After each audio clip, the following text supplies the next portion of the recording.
প্লেটটা দেখে অনেক শান্তি লাগতেছে, তাই না? আপনি কি জানেন এই প্লেটটা তৈরি করতে আমার কতক্ষণ লাগছে? মাত্র 25 মিনিট কি 30 মিনিট। আসসালামু আলাইকুম ফ্রেন্ডস। অবশ্য ইদানিং যে দিনগুলো যাচ্ছে বৃষ্টির দিন, আর বৃষ্টির দিন মানে হচ্ছে ভুনা খিচুড়ির দিন।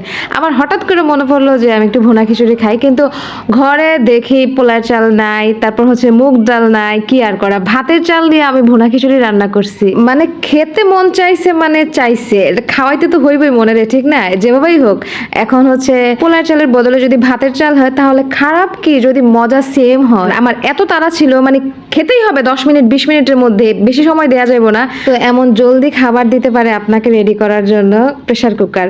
আর এই প্রেসার কুকারে আমি প্রথম আর কি ভুনা খিচুড়ি রান্না করতেছি। এর আগে আমি কোনোদিনও ট্রাই করি নাই, ভুলেও না। আমার একটু ভয় হচ্ছিল পানির মেজারমেন্টটা নিয়ে। আসলে পোলার চালের পানি তো একরকম দিই, ভাতে তো কখনো দিই নাই, আমি ভাত দিয়ে কখনো রান্নাই করি নাই, তাও আবার প্রেসার কুকারে। এই কারণে একটু ভয় হচ্ছিল যে কি হইব, পুরো ভর্তা ভর্তা করে ফেলবো কিনা। মেয়ে মানুষের যে কত রকমের কাজ করা লাগে, শুধু রান্না নিয়ে বসে থাকলেই হয় না, ঠিক আছে?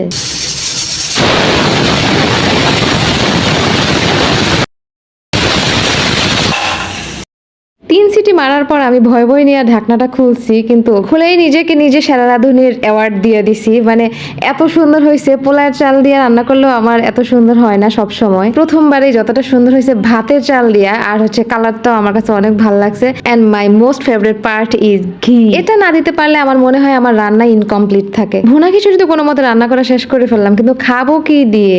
ঘরে ডিম ছিল, একটা ডিম ভাজা করছি, পুরাই আমার মতো মোটা হয়ে গেছে ফুলে। যাই হোক, আমার এখন হচ্ছে ডিম ভাজার সব থেকে পছন্দের পার্ট, সেটা হচ্ছে উল্টানো। আমার একসময় খুব চ্যালেঞ্জিং মনে হইতো ডিমটা সঠিকভাবে উল্টাইতে পারা।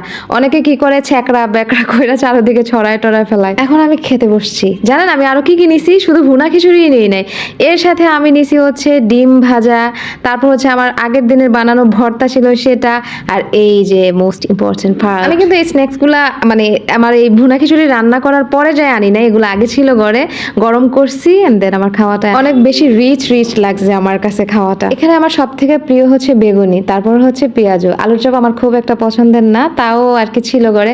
আর ডিম ভাজার কথা কি বলবো, আমি ফ্রিজ খুলে দেখি শসাও ছিল, টমেটোও ছিল। যেহেতু একা বাসায় আমি, সো এরকম মজাদার খাবার যদি মানুষ দেখে যারা হচ্ছে বাসায় নাই, তারা বাসায় চলে আসবে সাথে সাথে বিমানে করে। হ্যাঁ, আমি কিন্তু এখানে সাথে একটু পোলার চালও মিক্স করছিলাম, ঘরে ছিল, জাস্ট ফর গুড স্মেল। আপনিও কিন্তু বাসায় ভাতের চাল দিয়ে ট্রাই করতে পারেন।